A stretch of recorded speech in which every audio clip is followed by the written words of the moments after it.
Olá! Bem, vamos iniciar agora a leitura do novo Código de Ética e Disciplina da Ordem dos Advogados do Brasil. Título 1. Da Ética do Advogado. Capítulo 1. Dos Princípios Fundamentais. Artigo 1º. O exercício da advocacia exige conduta compatível com os preceitos deste Código, do Estatuto, do Regulamento Geral, dos provimentos e com os princípios da moral individual, social e profissional. Artigo 2º. O advogado, indispensável à administração da justiça, é defensor do Estado democrático de direito, dos direitos humanos e garantias fundamentais da cidadania, da moralidade, da justiça e da paz social, cumprindo-lhe exercer o seu ministério em consonância com a sua elevada função pública e com os valores que lhe são inerentes. Parágrafo único. São deveres do advogado: inciso 1. Preservar, em sua conduta, a honra, a nobreza e a dignidade da profissão, zelando pelo caráter de essencialidade e indispensabilidade da advocacia. Inciso 2. Atuar com destemor, independência, honestidade, decoro, veracidade, lealdade, dignidade e boa-fé. Inciso 3. Velar por sua reputação pessoal e profissional. Inciso 4. Empenhar-se permanentemente no aperfeiçoamento pessoal e profissional. Inciso 5. Contribuir para o aprimoramento das instituições, do direito e das leis. Inciso 6. Estimular a qualquer tempo a conciliação e a mediação entre os litigantes, prevenindo sempre que possível a instauração de litígios. Inciso 7. Desaconselhar lides temerárias a partir de um juízo preliminar de viabilidade jurídica. Inciso 8. Abster-se de: a linha A. Utilizar de influência indevida em seu benefício ou do cliente. A linha B. Vincular seu nome ou nome social a empreendimentos sabidamente escusos. A linha C. Emprestar concurso aos que atendem contra a ética, a moral, a honestidade e a dignidade da pessoa humana. A linha D. Entender-se diretamente com a parte adversa que tenha patrono constituído sem o assentimento deste. A linha E. Ingressar ou atuar em pleitos administrativos ou judiciais perante autoridades com as quais tenha vínculos negociais ou familiares. A linha F. Contratar honorários advocatícios em valores aviltantes. Inciso 9.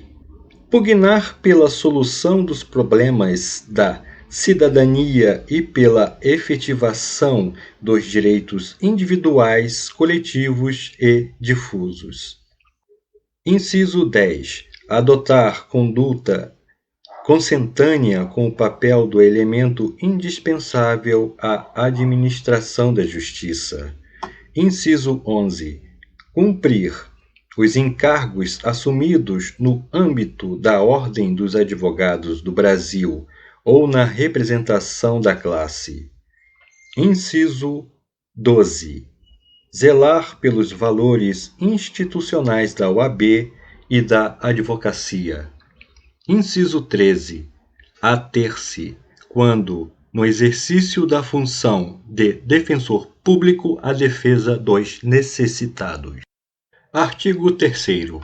O advogado deve ter consciência de que o direito é um meio de mitigar as desigualdades para o encontro de soluções justas e que a lei é um instrumento para garantir a igualdade de todos. Artigo 4º.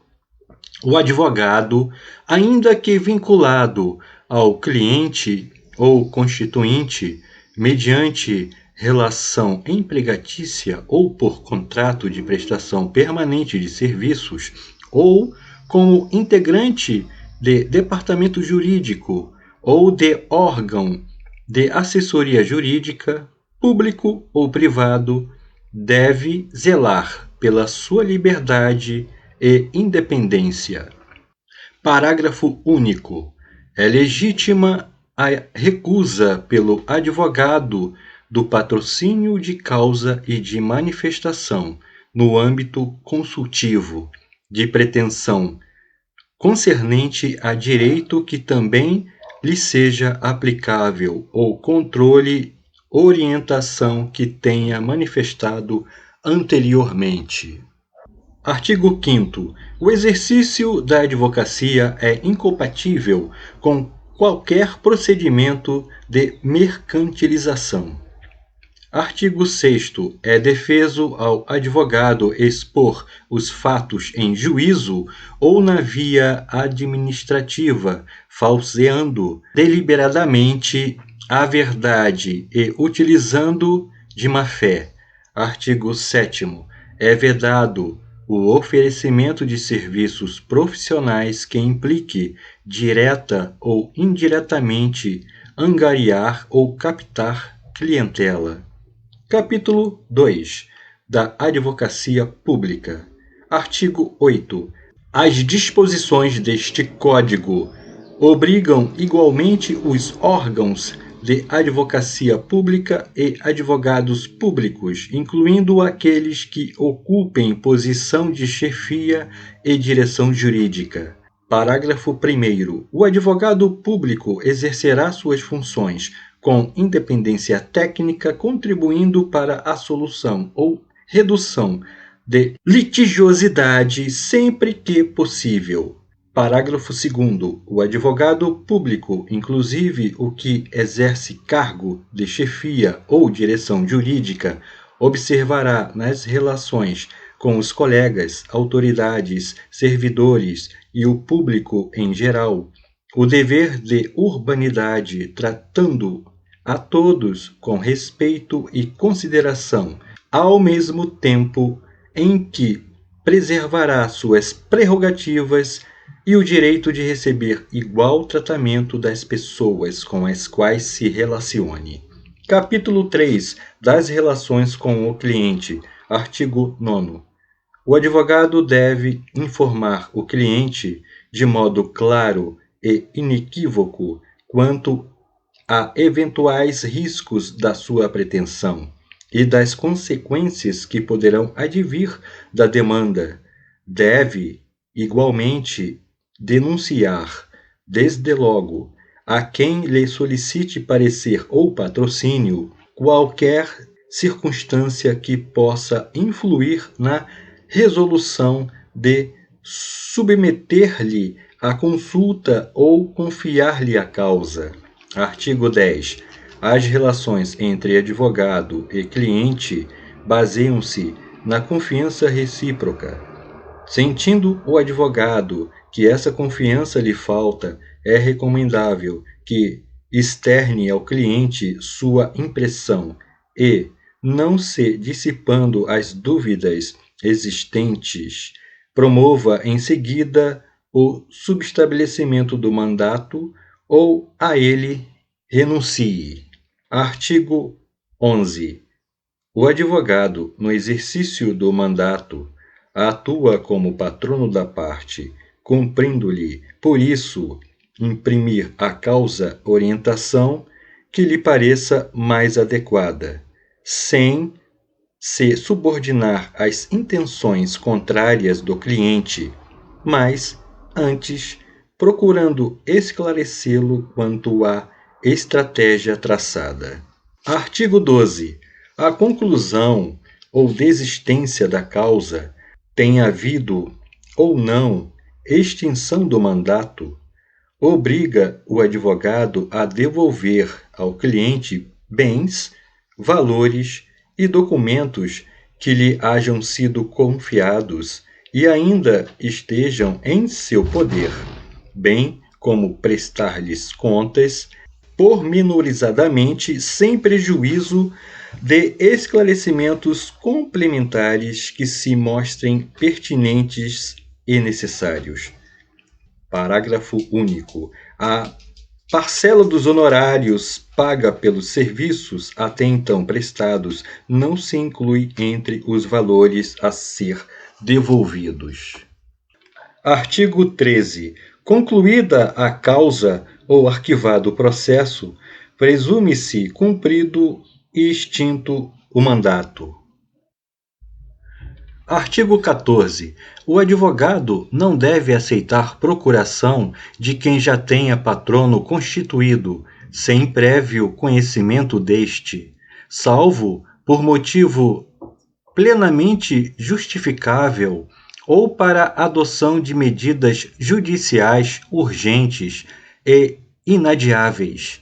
Artigo 15. O advogado não deve deixar ao abandono ou ao desamparo as causas sob seu patrocínio, sendo recomendável que, em face de dificuldades insuperáveis ou inércia do cliente quanto a providências que lhes tenham sido solicitadas, renuncie ao mandato. Artigo 16.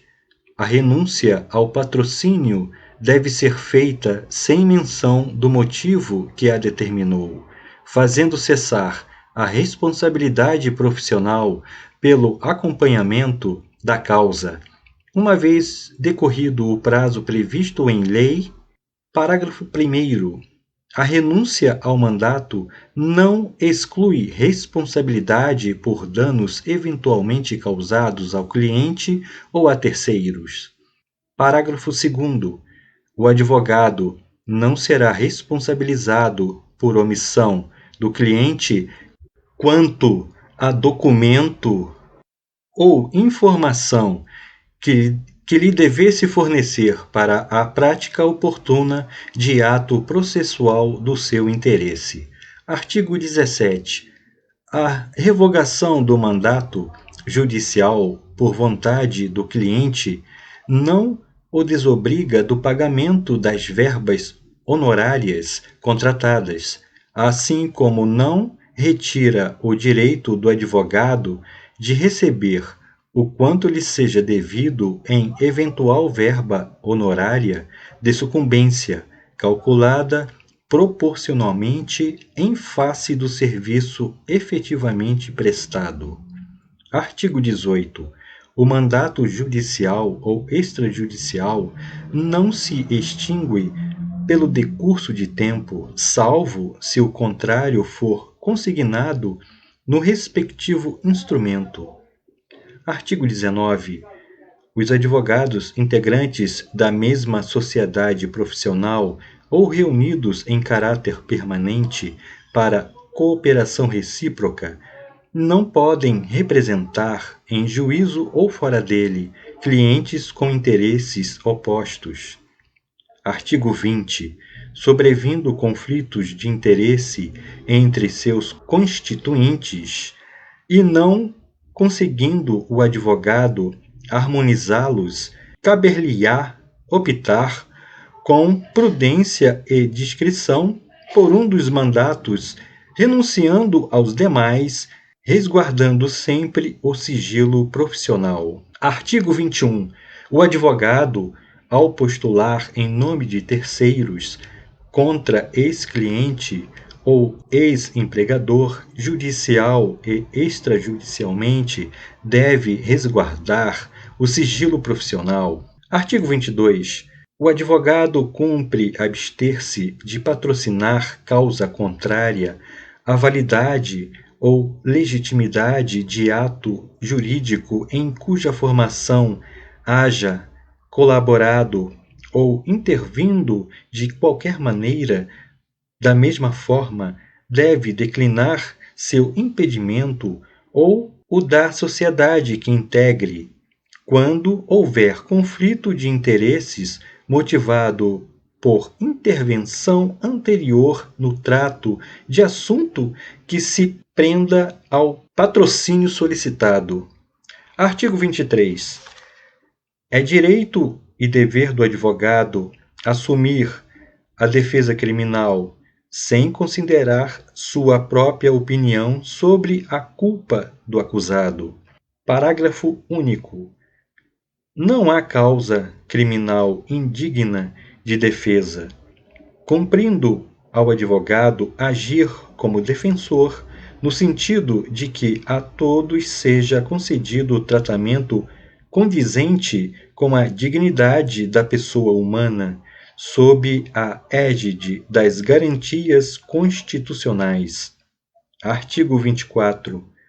O advogado não se sujeita à imposição do cliente que pretenda ver com ele atuando outros advogados, nem fica na contingência de aceitar a indicação de outro profissional para com ele trabalhar no processo. Artigo 25. É defeso ao advogado funcionar no mesmo processo simultaneamente como patrono e preposto do empregador ou cliente. Artigo 26. O subestabelecimento do mandato com reserva de poderes é ato pessoal do advogado da causa. Parágrafo 1º. O subestabelecimento do mandato sem reserva de poderes exige o prévio e inequívoco conhecimento do cliente. Parágrafo 2º. O subestabelecido com reserva de poderes deve ajustar antecipadamente seus honorários com o subestabelecente. Capítulo 4. Das relações com os colegas, agentes políticos, autoridades, servidores públicos e terceiros. Artigo 27. O advogado observará nas suas relações com os colegas de profissão, agentes políticos, autoridades, servidores públicos e terceiros em geral, o dever de urbanidade, tratando a todos com respeito e consideração, ao mesmo tempo em que preservará seus direitos e prerrogativas, devendo exigir igual tratamento de todos com quem se relacione. Parágrafo 1º. O dever de urbanidade há de ser observado da mesma forma nos atos e manifestações relacionados aos pleitos eleitorais no âmbito da Ordem dos Advogados do Brasil. Parágrafo 2º. No caso de ofensa à honra do advogado ou à imagem da instituição, adotar-se-ão as medidas cabíveis, instaurando-se processo ético disciplinar e dando-se ciência às autoridades competentes para apuração de eventual ilícito penal. Artigo 28. Consideram-se imperativos de uma correta atuação profissional o emprego de linguagem escorreita e polida, bem como a observância da boa técnica jurídica. Artigo 29. O advogado que se valer do concurso de colegas na prestação de serviços advocatícios, seja em caráter individual, seja no âmbito de sociedade de advogados ou de empresa ou entidade em que trabalhe, dispensar-lhe-á tratamento condigno que não os torne subalternos seus nem lhes avilte os serviços prestados mediante remuneração incompatível com a natureza do trabalho profissional ou inferior ao mínimo fixado pela tabela de honorários que for aplicável. Parágrafo único. Quando o aviltamento de honorários for praticado por empresas ou entidades públicas ou privadas, os advogados responsáveis pelo respectivo departamento ou gerência jurídica serão instados a corrigir o abuso, inclusive intervindo junto aos demais órgãos competentes e com poder de decisão da pessoa jurídica de que se trate, sem prejuízo das providências que a Ordem dos Advogados do Brasil possa adotar com o mesmo objetivo. Capítulo 5 da Advocacia Pro Bono. Artigo 30. No exercício da advocacia pro bono e ao atuar como defensor nomeado, conveniado ou dativo, o advogado empregará o zelo e a dedicação habituais, de forma que a parte por ele assistida se sinta amparada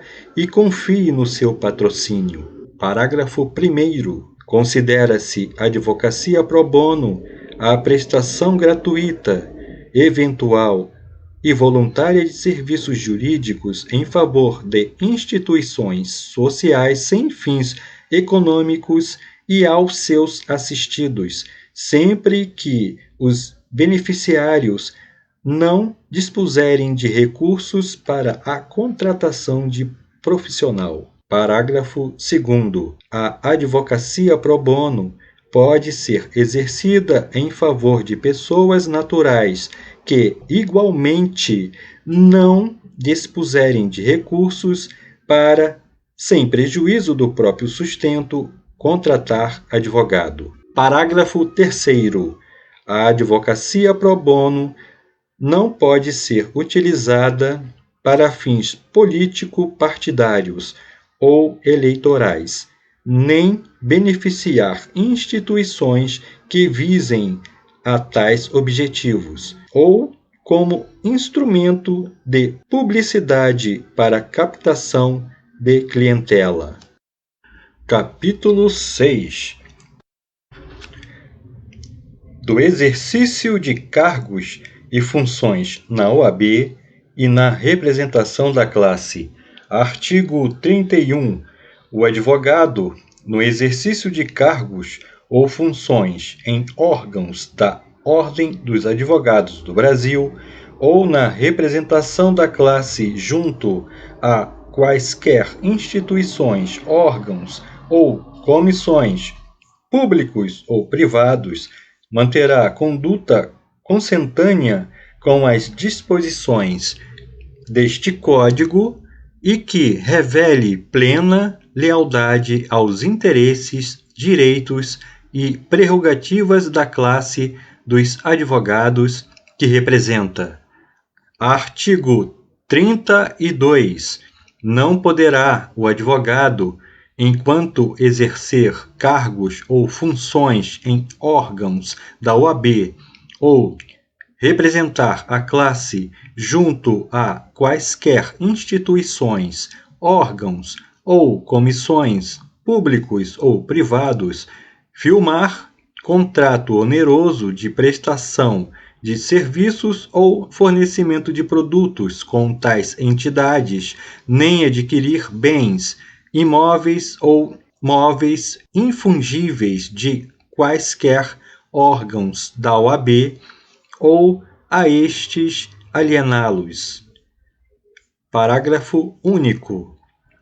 Não há impedimento ao exercício remunerado de atividade de magistério na Escola Nacional de Advocacia, ENA, nas escolas de advocacia, ESAs, e nas bancas do exame da ordem, observados os princípios da moralidade e da modicidade, dos valores estabelecidos a título de remuneração. Artigo 33. Salvo em causa própria, não poderá o advogado, enquanto exercer cargos ou funções em órgãos da OAB, ou tiver assento em qualquer condição nos seus conselhos, atuar em processos que tramitem perante a entidade, nem oferecer pareceres destinados a instruí-los. Parágrafo único. A vedação estabelecida neste artigo não se aplica aos dirigentes de seccionais quando atuem nessa qualidade como legitimados a recorrer nos processos em trâmite perante os órgãos da OAB. Artigo 34. Ao submeter seu nome à apreciação do Conselho Federal ou dos conselhos seccionais com vistas à inclusão em listas destinadas ao provimento de vagas reservadas à classe nos tribunais, no Conselho Nacional de Justiça, no Conselho Nacional do Ministério Público e em outros colegiados, o candidato assumirá o compromisso de respeitar os direitos e prerrogativas do advogado, não praticar nepotismo nem agir em desacordo com a moralidade administrativa e com os princípios deste Código, no exercício de seu mister. Capítulo 7. Do sigilo profissional. Artigo 35. O advogado tem o dever de guardar sigilo dos fatos de que tome conhecimento no exercício da profissão. Parágrafo único.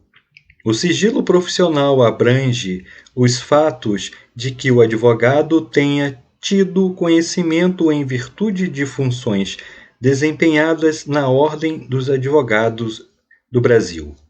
Artigo 36. O sigilo profissional é de ordem pública, independendo de solicitação de reserva que lhe seja feita pelo cliente. Parágrafo 1º. Presumem-se confidenciais as comunicações de qualquer natureza entre advogado e cliente. Parágrafo 2º. O advogado, quando no exercício das funções de mediador, conciliador e árbitro, se submete às regras de sigilo profissional. Artigo 37. O sigilo profissional cederá em face de circunstâncias excepcionais que configurem justa causa, como nos casos de grave ameaça ao direito à vida e à honra ou que envolvam defesa própria. Artigo 38. O advogado não é obrigado a depor em processo ou procedimento judicial, administrativo ou arbitral sobre fatos a cujo respeito deva guardar sigilo profissional. Capítulo 8. Da publicidade profissional. Artigo 39. A publicidade profissional do advogado tem caráter meramente informativo e deve primar pela discrição e sobriedade, não podendo configurar captação de clientela ou mercantilização da profissão. Artigo 40. Os meios utilizados para a publicidade profissional hão de ser compatíveis com a diretriz estabelecida no artigo anterior, sendo vedados: inciso 1. A veiculação da publicidade por meio de rádio, cinema e televisão. Inciso 2. O uso de outdoor, painéis luminosos ou formas assemelhadas de publicidade. Inciso 3. As inscrições em muros, paredes, veículos, elevadores, ou em qualquer espaço público. Inciso 4. A divulgação de serviços de advocacia juntamente com a de outras atividades ou a indicação de vínculos entre uns e outras. Inciso 5. O fornecimento de dados de contato, como endereço e telefone, em colunas ou artigos literários, culturais, acadêmicos ou jurídicos, publicados na imprensa, bem assim quando de eventual participação em programas de rádio ou televisão, ou em veiculação de matérias pela internet, sendo permitida a referência a e-mail. Inciso 6. A utilização de mala direta, a distribuição de panfletos ou formas assemelhadas de publicidade, com o intuito de captação de clientela.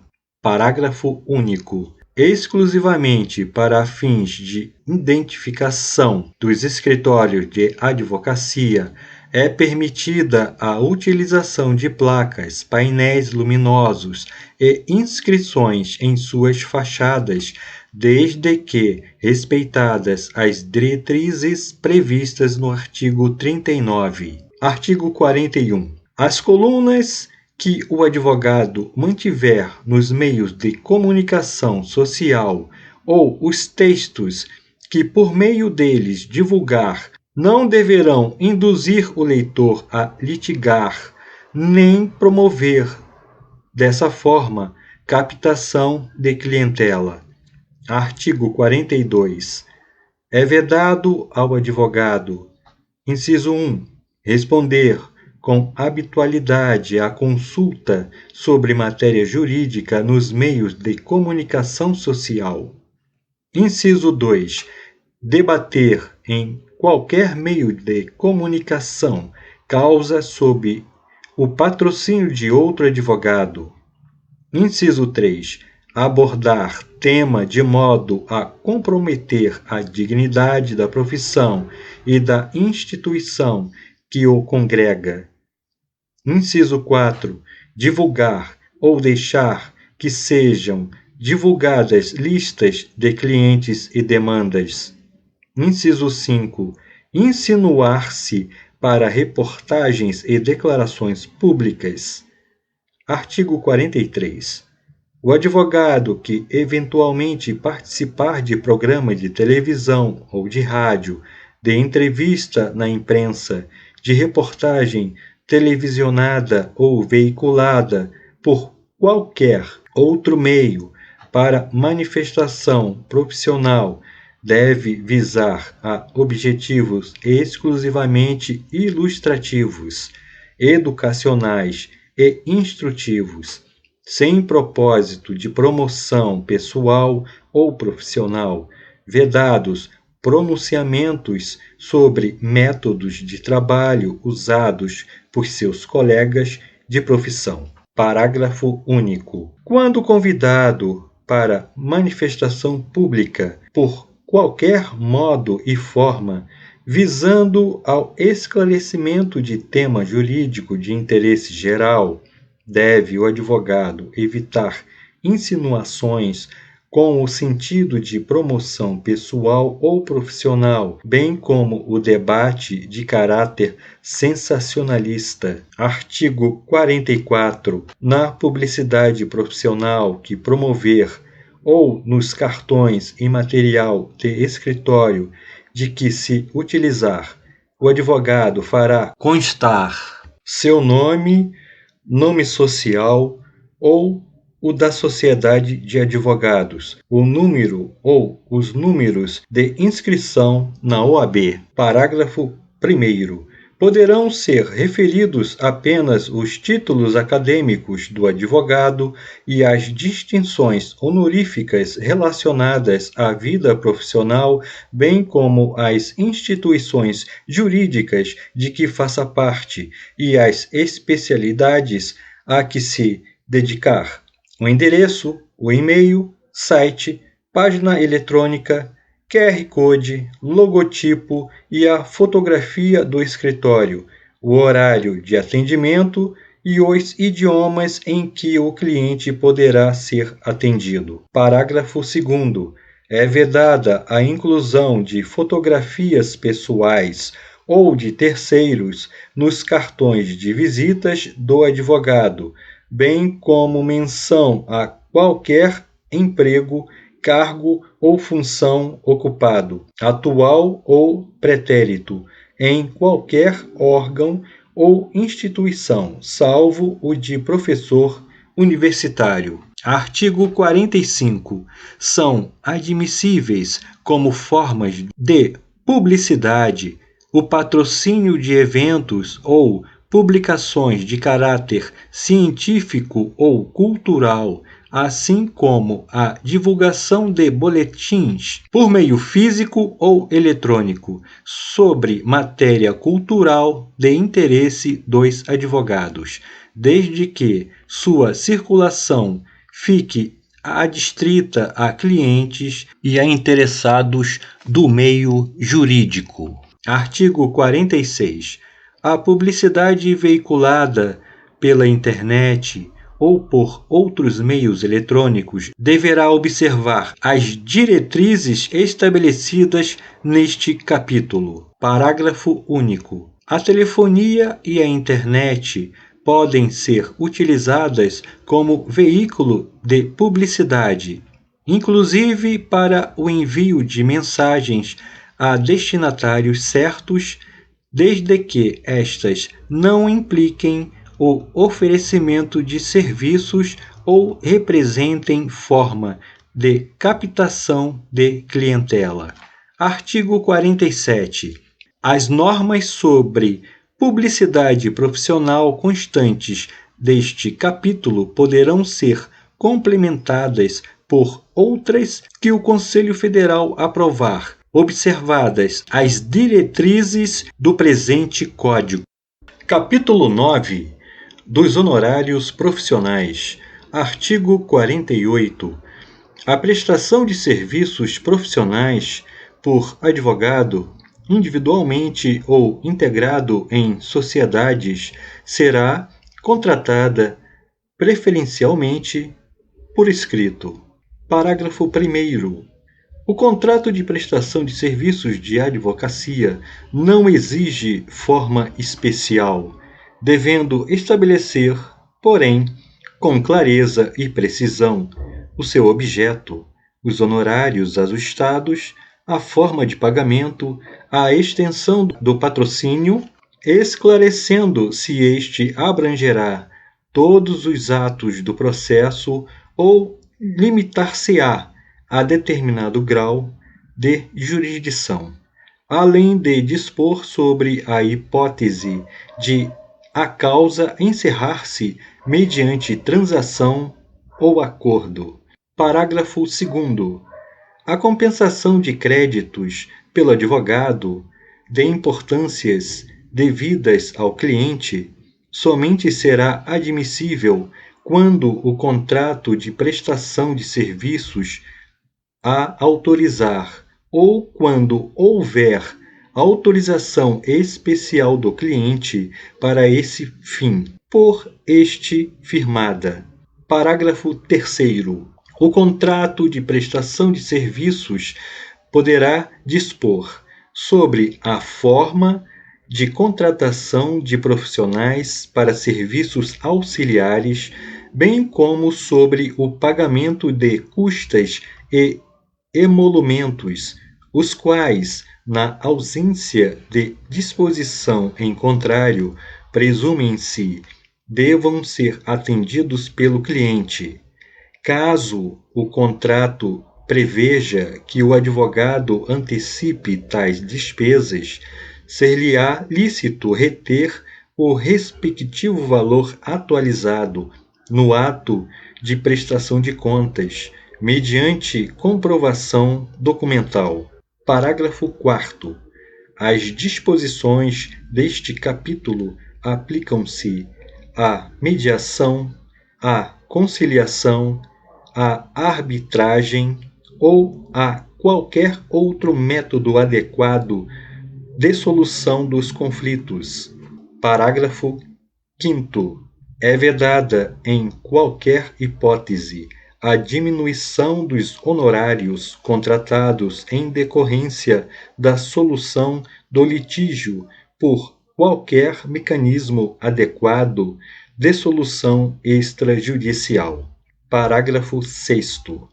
Deverá o advogado observar o valor mínimo da tabela de honorários instituída pelo respectivo conselho seccional onde for realizado o serviço, inclusive aquele referente às diligências, sob pena de caracterizar-se aviltamento de honorários.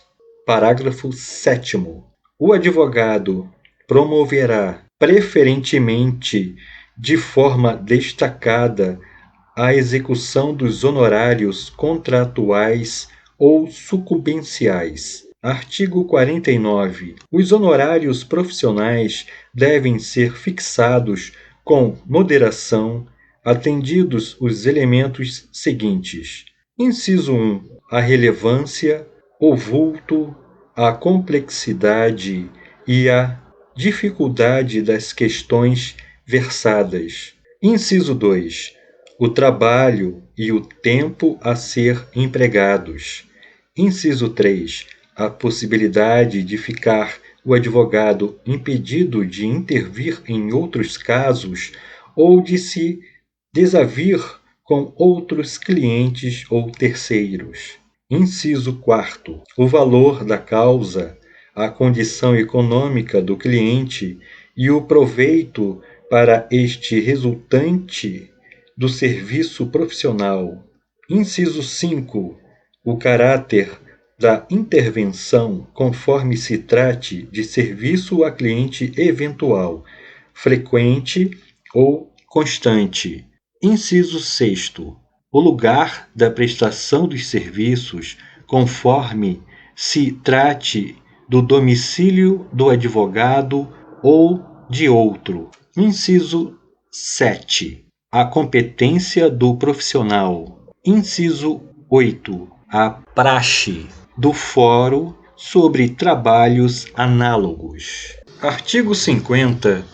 Na hipótese da adoção de cláusula cota litis, os honorários devem ser necessariamente representados por pecúnia e, quando acrescidos dos honorários da sucumbência, não podem ser superiores às vantagens advindas a favor do cliente. Parágrafo 1º. A participação do advogado em bens particulares do cliente só é admitida em caráter excepcional, quando esse comprovadamente não tiver condições pecuniárias de satisfazer o débito de honorários e ajustar com o seu patrono, em instrumento contratual, tal forma de pagamento. Parágrafo 2º.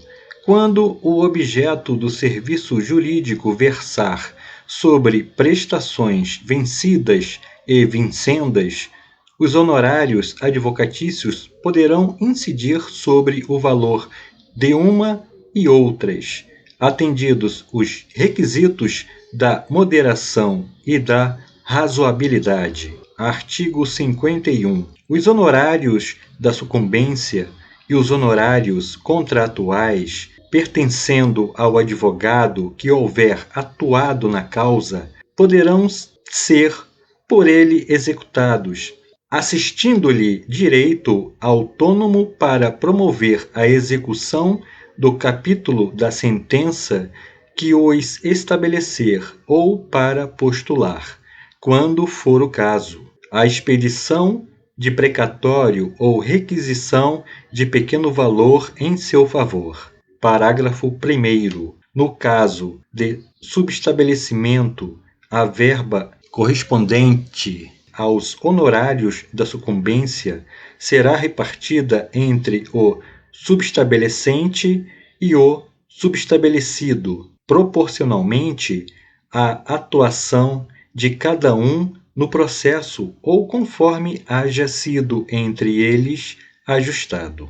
Parágrafo 2º. Quando for o caso, a Ordem dos Advogados do Brasil ou os seus tribunais de ética e disciplina poderão ser solicitados a indicar mediador que contribua no sentido de que a distribuição dos honorários da sucumbência entre advogados se faça segundo o critério estabelecido no parágrafo 1º. Parágrafo 3º. Nos processos disciplinares que envolverem divergência sobre a percepção de honorários da sucumbência entre advogados, deverá ser tentada a conciliação destes, preliminarmente pelo relator. Artigo 52. O crédito por honorários advocatícios, seja do advogado autônomo, seja de sociedade de advogados, não autoriza o saque de duplicatas ou qualquer outro título de crédito de natureza mercantil, podendo apenas ser emitida fatura quando o cliente assim pretender, com fundamento no contrato de prestação de serviços, a qual, porém, não poderá ser levada a protesto. Parágrafo único. Pode, todavia, ser levado a protesto o cheque ou a nota promissória emitido pelo cliente em favor do advogado, depois de frustrada a tentativa de recebimento amigável. Artigo 53. É lícito ao advogado ou à sociedade de advogados empregar para o recebimento de honorários sistema de cartão de crédito, mediante credenciamento junto à empresa operadora do ramo. Parágrafo único. Eventuais ajustes com a empresa operadora que impliquem pagamento antecipado não afetarão a responsabilidade do advogado perante o cliente, em caso de rescisão do contrato de prestação de serviços, devendo ser observadas as disposições deste quanto à hipótese. Artigo 54. Havendo necessidade de promover arbitramento ou cobrança judicial de honorários, deve o advogado renunciar previamente ao mandato que receberá do cliente em débito. Título 2 do processo disciplinar. Capítulo 1. Dos procedimentos. Artigo 55. O processo disciplinar instaura-se de ofício ou mediante representação do interessado. Parágrafo 1º. A instauração de ofício do processo disciplinar dar-se-á em função do conhecimento do fato, quando obtido por meio de fonte idônea ou em virtude de comunicação da autoridade competente. Parágrafo 2º. Não se considera fonte idônea a que consistir em denúncia anônima. Artigo 56. A representação será formulada ao presidente do Conselho Seccional ou ao presidente da subseção, por escrito ou verbalmente, devendo, neste último caso, ser reduzida a termo. Parágrafo único. Nas seccionais, cujos regimentos internos atribuírem competência ao Tribunal de Ética e Disciplina para instaurar o processo ético disciplinar, a representação poderá ser dirigida ao seu presidente ou será a este encaminhada por qualquer dos dirigentes referidos no caput deste artigo que a houver recebido. Artigo 57. A representação deverá conter: inciso 1. A identificação do representante com a sua qualificação civil e endereço. Inciso 2. A narração dos fatos que a motivam de forma que permita verificar a existência em tese de infração disciplinar. Inciso 3. Os documentos que eventualmente a instruam e a indicação de outras provas a ser produzidas, bem como, se for o caso, o rol de testemunhas até o máximo de 5. Inciso 4. A assinatura do representante ou a certificação de quem a tomou por termo na impossibilidade de obtê-la. Artigo 58. Recebida a representação, o presidente do Conselho Seccional ou o da subseção, quando esta dispuser de conselho, designa relator por sorteio um de seus integrantes para presidir a instrução processual. Parágrafo 1º.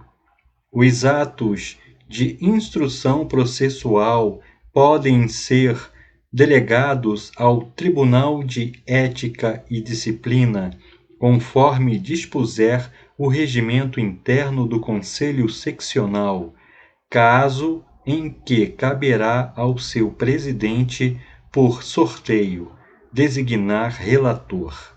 Parágrafo 2º. Antes do encaminhamento dos autos ao relator, serão juntadas a ficha cadastral do representado e certidão negativa ou positiva sobre a existência de punições anteriores, com menção das faltas atribuídas. Será providenciada ainda certidão sobre a existência ou não de representações em andamento, a qual, se positiva, será acompanhada da informação sobre as faltas imputadas. Parágrafo 3º. O relator, atendendo aos critérios de admissibilidade, emitirá parecer propondo a instauração de processo disciplinar ou o arquivamento liminar da representação, no prazo de 30 dias, sob pena de redistribuição do feito pelo presidente do Conselho Seccional ou da subseção para outro relator, observando-se o mesmo prazo. Parágrafo 4º.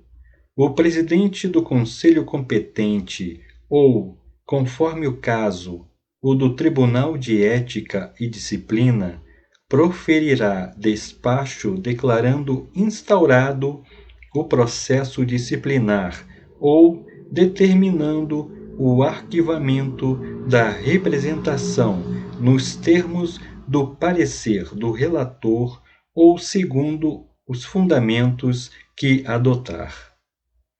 Parágrafo 5º. A representação contra membros do Conselho Federal e presidentes de conselhos seccionais é processada e julgada pelo Conselho Federal, sendo competente a segunda Câmara reunida em sessão plenária. A representação contra membros da diretoria do Conselho Federal, membros honorários vitalícios e detentores da medalha Rui Barbosa será processada e julgada pelo Conselho Federal, sendo competente o Conselho Pleno. Parágrafo 6º. A representação contra dirigente de subseção é processada e julgada pelo Conselho Seccional. Parágrafo 7º. Os conselhos seccionais poderão instituir comissões de admissibilidade no âmbito dos tribunais de ética e disciplina, compostas por seus membros ou por conselheiros seccionais, com atribuição de análise prévia dos pressupostos de admissibilidade das representações ético-disciplinares, podendo propor seu arquivamento liminar. Artigo 59. Compete ao relator do processo disciplinar determinar a notificação dos interessados para prestar esclarecimentos ou o do representado para apresentar defesa prévia no prazo de 15 dias em qualquer caso. Parágrafo 1º. A notificação será expedida para o endereço constante do cadastro de inscritos do Conselho Seccional, observando-se, quanto ao mais, o disposto no Regulamento Geral. Parágrafo 2º. Se o representado não for encontrado ou ficar revel, o presidente do Conselho competente ou, conforme o caso, o do Tribunal de Ética e Disciplina designar-lhe-á defensor dativo. Parágrafo 3º. Oferecida a defesa prévia, que deve ser acompanhada dos documentos que possam instruí-la e do rol de testemunhas até o limite de 5, será proferido despacho saneador e, ressalvada a hipótese do parágrafo 2º do artigo 73 do Estatuto da OAB, designada, se for o caso, audiência para oitiva do representante, do representado e das testemunhas. Parágrafo 4º. O representante e o representado incumbir-se-ão do comparecimento de suas testemunhas, salvo se, ao apresentarem o respectivo rol, requererem, por motivo justificado, sejam elas notificadas a comparecer à audiência de instrução do processo. Parágrafo 5º. O relator pode determinar a realização de diligências que julgar convenientes, cumprindo-lhe dar andamento ao processo, de modo que este se desenvolva por impulso oficial. Parágrafo 6º. O relator somente indeferirá a produção de determinado meio de prova quando esse for ilícito, impertinente, desnecessário ou protelatório, devendo fazê-lo fundamentadamente. Parágrafo 7º. Concluída a instrução, o relator profere parecer preliminar, a ser submetido ao Tribunal de Ética e Disciplina, dando enquadramento legal aos fatos imputados ao representado. Parágrafo 8º. Abre-se em seguida prazo comum de 15 dias para apresentação de razões finais. Artigo 60. O presidente do Tribunal de Ética e Disciplina, após o recebimento do processo devidamente instruído, designa por sorteio relator para proferir voto. Parágrafo 1º. Se o processo já estiver tramitando perante o Tribunal de Ética e Disciplina ou perante o Conselho competente, o relator não será o mesmo designado na fase de instrução. Parágrafo 2º. O processo será incluído em pauta na primeira sessão de julgamentos após a distribuição ao relator. Parágrafo 3º. O representante e o representado são notificados pela Secretaria do Tribunal com 15 dias de antecedência para comparecerem à sessão de julgamento. Parágrafo 4º. Na sessão de julgamento, após o voto do relator, é facultada a sustentação oral pelo tempo de 15 minutos, primeiro pelo representante e, em seguida, pelo representado. Artigo 61. Do julgamento do processo disciplinar, lavrar-se-á acórdão, do qual constarão, quando procedente, a representação, o enquadramento legal da infração, a sanção aplicada, o quórum de instalação e o de deliberação, a indicação de haver sido esta adotada com base no voto do relator ou em voto divergente, bem como as circunstâncias agravantes ou atenuantes consideradas e as razões determinantes de eventual conversão da censura aplicada em advertência sem registro nos assentamentos do inscrito. Artigo 62. Nos acórdãos serão observadas ainda as seguintes regras. Parágrafo 1º. O acórdão trará sempre a ementa contendo a essência da decisão. Parágrafo 2º. O autor do voto divergente que tenha prevalecido figurará como redator para o acórdão. Parágrafo 3º. O voto condutor da decisão deverá ser lançado nos autos com os fundamentos. Parágrafo 4º. O voto divergente, ainda que vencido, deverá ter seus fundamentos lançados nos autos em voto escrito ou em transcrição na ata de julgamento do voto oral, proferido com seus fundamentos. Parágrafo 5º. Será atualizado nos autos o relatório de antecedentes do representado, sempre que o relator o determinar. Artigo 63.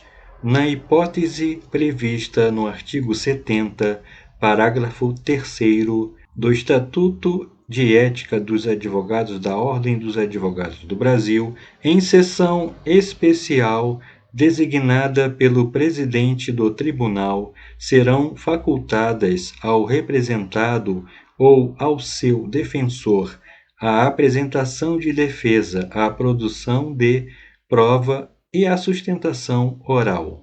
Artigo 64.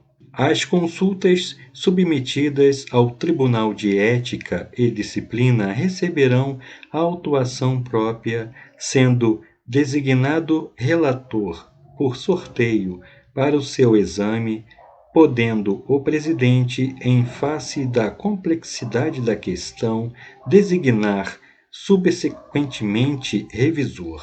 Parágrafo único. O relator e o revisor têm prazo de 10 dias, cada um, para elaboração de seus pareceres, apresentando-os na primeira sessão seguinte, para deliberação. Artigo 65. As sessões do Tribunal de Ética e Disciplina obedecerão ao disposto no respectivo regimento interno, aplicando-se-lhes subsidiariamente o do Conselho Seccional. Artigo 66. A conduta dos interessados no processo disciplinar que se revele temerária ou caracterize a intenção de alterar a verdade dos fatos, assim como a interposição de recursos com intuito manifestamente protelatório, contrariam os princípios deste Código, sujeitando os responsáveis à correspondente sanção. Artigo 67. Os recursos contra decisões do Tribunal de Ética e Disciplina ao Conselho Seccional regem-se pelas disposições do Estatuto da Advocacia e da Ordem dos Advogados do Brasil, do Regulamento Geral e do Regimento Interno do Conselho Seccional. Parágrafo único.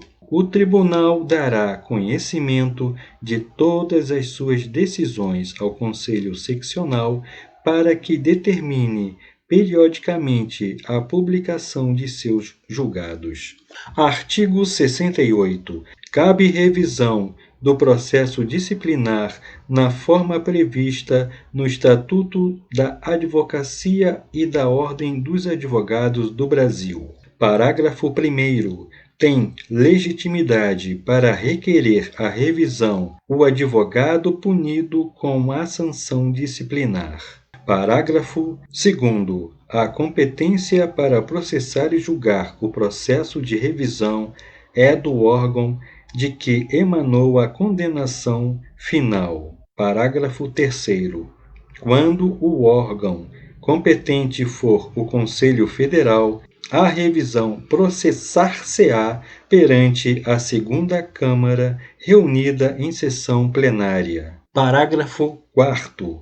Observar-se-á na revisão o procedimento do processo disciplinar no que couber. Parágrafo 5º. O pedido de revisão terá autuação própria, devendo os autos respectivos ser apensados aos do processo disciplinar a que se refira. Parágrafo 6º.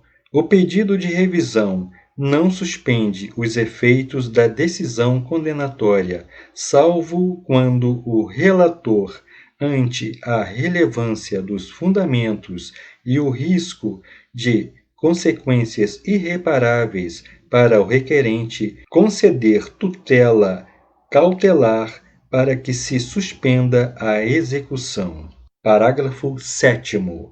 A parte representante somente será notificada para integrar o processo de revisão quando o relator entender que deste poderá resultar dano ao interesse jurídico que haja motivado a representação. Artigo 69. O advogado que tenha sofrido sanção disciplinar poderá requerer reabilitação no prazo e nas condições previstos no Estatuto da Advocacia e da Ordem dos Advogados do Brasil. Parágrafo 1º. A competência para processar e julgar o pedido de reabilitação é do Conselho Seccional em que tenha sido aplicada a sanção disciplinar.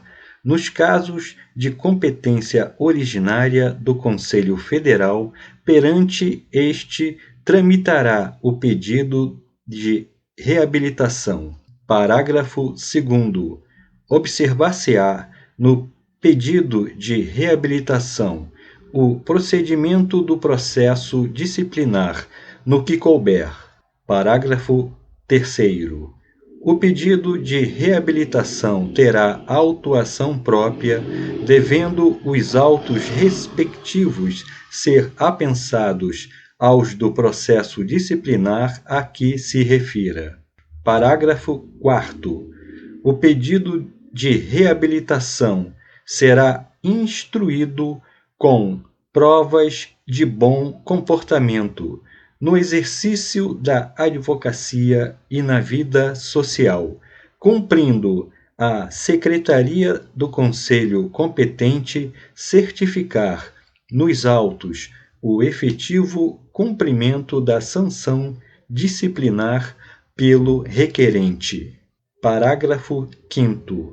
Quando o pedido não estiver suficientemente instruído, o relator assinará prazo ao requerente para que complemente a documentação. Não cumprida a determinação, o pedido será liminarmente arquivado. Capítulo 2 dos órgãos disciplinares. Seção 1. Dos Tribunais de Ética e Disciplina. Artigo 70. O Tribunal de Ética e Disciplina poderá funcionar dividido em órgãos fracionários de acordo com seu regimento interno. Artigo 71. Compete aos Tribunais de Ética e Disciplina, inciso 1, julgar, em primeiro grau, os processos ético-disciplinares. Inciso 2. Responder à consulta formuladas em tese sobre matéria ético-disciplinar. Inciso 3. Exercer as competências que lhe sejam conferidas pelo regimento interno da seccional ou por este Código para a instauração, instrução e julgamento de processos ético-disciplinares. Inciso 4º. Suspender preventivamente o acusado em caso de conduta suscetível de acarretar repercussão prejudicial à advocacia, nos termos do Estatuto da Advocacia e da Ordem dos Advogados do Brasil. Inciso 5. Organizar, promover e ministrar cursos, palestras, seminários e outros eventos da mesma natureza acerca da ética profissional do advogado, ou estabelecer parcerias com as escolas de advocacia com o mesmo objetivo. Inciso 6. Atuar como órgão mediador ou conciliador nas questões que envolvam: a linha A, dúvidas e pendência entre advogados. A linha B, partilha de honorários contratados em conjunto ou decorrentes de subestabelecimento, bem como os que resultem de sucumbência nas mesmas hipóteses. A linha C, controvérsias surgidas quando da dissolução de sociedade de advogados. Seção 2. Das Corregedorias Gerais. Artigo 72. As Corregedorias Gerais integram o sistema disciplinar da Ordem dos Advogados do Brasil. Parágrafo 1º. O secretário-geral adjunto exerce, no âmbito do Conselho Federal, as funções de corregedor-geral, cuja competência é definida em provimento. Parágrafo 2º. Nos conselhos seccionais, as corregedorias gerais terão atribuições da mesma natureza, observando, no que couber, provimento do Conselho Federal sobre a matéria. Parágrafo 3º. A Corregedoria Geral do Processo Disciplinar coordenará ações do Conselho Federal e dos conselhos seccionais voltadas para o objetivo de reduzir a ocorrência das infrações disciplinares mais frequentes. Título 3 das Disposições Gerais e Transitórias. Artigo 73. O Conselho Seccional deve oferecer os meios e o suporte de apoio material, logístico, de informática e de pessoal necessários ao pleno funcionamento e ao desenvolvimento das atividades do Tribunal de Ética e Disciplina. Parágrafo 1º. Os conselhos seccionais divulgarão trimestralmente na internet a quantidade de processos ético-disciplinares em andamento e as punições decididas em caráter definitivo, preservadas as regras de sigilo. Parágrafo 2º. A divulgação das punições referidas no parágrafo anterior destacará cada infração tipificada no artigo 34 da Lei 8.906 de 94. Artigo 74. Em até 180 dias após o início da vigência do presente Código de Ética e Disciplina da OAB, os conselhos seccionais e os tribunais de ética e disciplina deverão elaborar ou rever seus regimentos internos, adaptando-os às novas regras e disposições deste Código. No caso dos tribunais de ética e disciplina, os regimentos internos serão submetidos à aprovação do respectivo Conselho Seccional e, subsequentemente, do Conselho Federal. Artigo 75. A pauta de julgamentos do Tribunal é pública em órgão oficial e no quadro de avisos gerais, na sede do Conselho Seccional, com antecedência de 15 dias, devendo ser dada prioridade nos julgamentos aos processos cujos interessados estiverem presentes à respectiva sessão. Artigo 76. As disposições deste Código obrigam igualmente as sociedades de advogados, os consultores e as sociedades consultoras em direito estrangeiro e os estagiários no que lhes forem aplicáveis. Artigo 77. As disposições deste Código aplicam-se no que couber à mediação, à conciliação e à arbitragem, quando exercidas por advogados. Artigo 78. Os autos do processo disciplinar podem ter caráter virtual mediante adoção de processo eletrônico. Parágrafo único. O Conselho Federal da OAB regulamentará em provimento o processo ético disciplinar por meio eletrônico. Artigo 79. Este Código entra em vigor a 1º de setembro de 2016, cabendo ao Conselho Federal e aos conselhos seccionais, bem como às subseções da OAB, promover-lhe ampla divulgação. Artigo 80. Fica revogado o Código de Ética e Disciplina editado em 13 de fevereiro de 1995, bem como as demais disposições em contrário.